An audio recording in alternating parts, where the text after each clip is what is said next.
everyone, today I'm here to talk about Always and Forever Lara Jean by Lara Jean.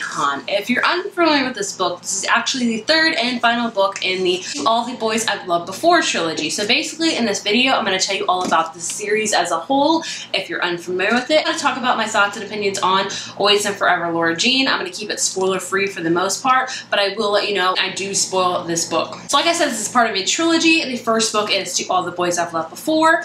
Then we have P.S. I Still Love You, and then we have the latest one, Always and Forever Lara Jean. I'm familiar with this series. This follows our main character, Lara Jean, and Lara Jean has had a lot of crushes in her life, and to cope with those crushes and the feelings that come with them, she always writes notes to her crushes, and she signs them, and she seals them, and she puts them in a hat box and stores it under her bed, and that's how she deals with them. So she writes them a letter, and she just never mails it, and it helps her get over her crushes and things like that. One day she comes home to find that her hat box is empty, and that all of her letters have actually been mailed out. So she has to deal with the ramifications from all of that. So that is what the whole first book stems from. It's this whole, letters being mailed out, and her dealing with the, repercussions and things like that from it. This series overall is just adorable. It's all about Lara Jean and her quintessentially growing up and, going through high school and dealing with her family, dealing with her love life, and it's just overall adorable. This is one of my favorite contemporary series because it's sweet. Like, I kind of think it's almost wholesome because it's just all about family, and Lara Jean herself is such kind of a wholesome person. She is a 16-year-old that loves to bake. She'd much rather stay in scrapbooking and hang out with her family than go out partying. So she's kind of different in that way, which makes her so adorable. She's like an old soul trapped in like a young body almost. For something that's just gonna make you smile and give you all the heart eye emojis, this is definitely the series for you. I just think it's adorable for that matter. Yeah, I just really think it's cute. I think I gave every single one of these books a 4 out of 5, with the first one being like a 4.25 out of 5 if we're gonna get technical. So it is definitely a higher rated. It's definitely a enjoyable series, that is for sure. And let's talk about the spines. Oh my gosh, beautiful. And the covers, so coinciding. They're beautiful. Yeah, that's basically what the series is all about. So in case you're wondering if you want to get into this series, now you know. Now I'm going to talk about Always and Forever Lara Jean. This is the third and final book in this trilogy. This book was never supposed to be written, honestly. Like, I want to say, it was only supposed to be a standalone. I feel like it was kind of supposed to be a standalone when I first read it. And then Lara Jean released that she was going to write this book, and this was definitely supposed to be the last of it. And then she decided last year that she was not done with Lara Jean's story, so she wanted to write Always and Forever. Now the question is, do I think it was necessary? Yes and no. I feel like Lara Jean's story could always be further elaborated on. With characters that you love, you kind of want to see them more and more. But I feel like it wasn't 100% necessary, this book was, but I enjoyed it nonetheless. It's like kind of a mix-up of whether I think like we needed this book or not. I'm always up for reading more about Lara Jean because she's just amazing. I still enjoyed that we read it. If this book follows Lara Jean in her senior year, her applying to colleges, her dealing with her relationship, and things like that, and I really enjoyed all of the aspects. I feel like the plot wasn't very, very strong in this particular book.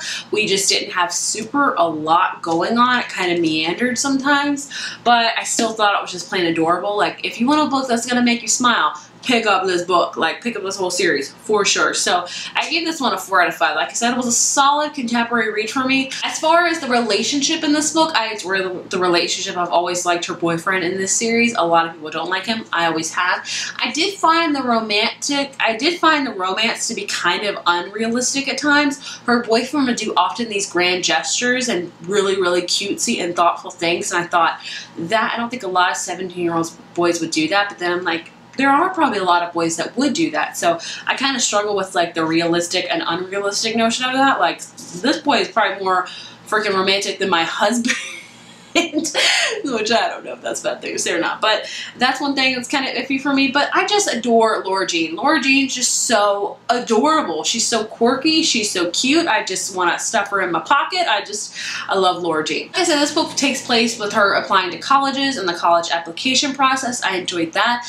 All the schools she talked about I was very familiar with, like UVA. I live in Virginia. She talked about William & Mary a lot, which I love because I have been to William & Mary. I've visited the campus a lot. I have a lot of friends go to William & Mary. My brother-in-law used to teach at William & Mary, so I love that they talked about William and Mary in this book. It was so awesome. I also talked about UNC, Chapel Hill in North Carolina, which again I'm familiar with because my stepdad's favorite college football team is the Tar Heels. So I loved every single college they talked about in this book because of Virginia and North Carolina. I just thought this was really, really cute. I would say this is not my favorite in this series. I think my favorite might be, I don't know, P.S. I Still Love You? I'm not sure. I really have to reread them to get my notion of which one's my favorite. But I know for sure it's not Always and Forever Lara Jean. I felt like it was kind of weaker than the other two, but I don't know. Let me know your thoughts and opinions on down below of that. So yeah, that's all I'm going to really talk about. For spoilers, I'll talk a little bit about spoilers, so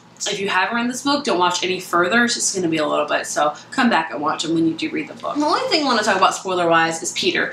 I love Peter. A lot of people don't like Peter. I've always loved Peter. I feel like we saw tremendous growth with him throughout the series, especially in this book. He was such a thoughtful boyfriend, like so thoughtful, the things he did for Lara Jean.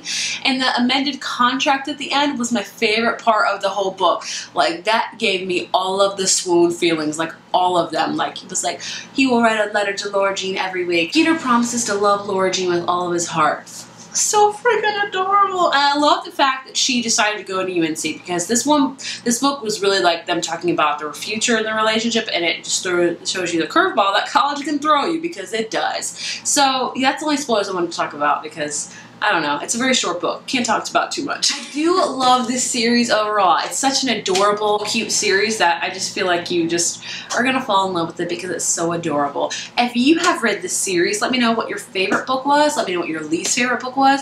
I would love to hear your thoughts and opinions on the very, very last book. Please let me know down below.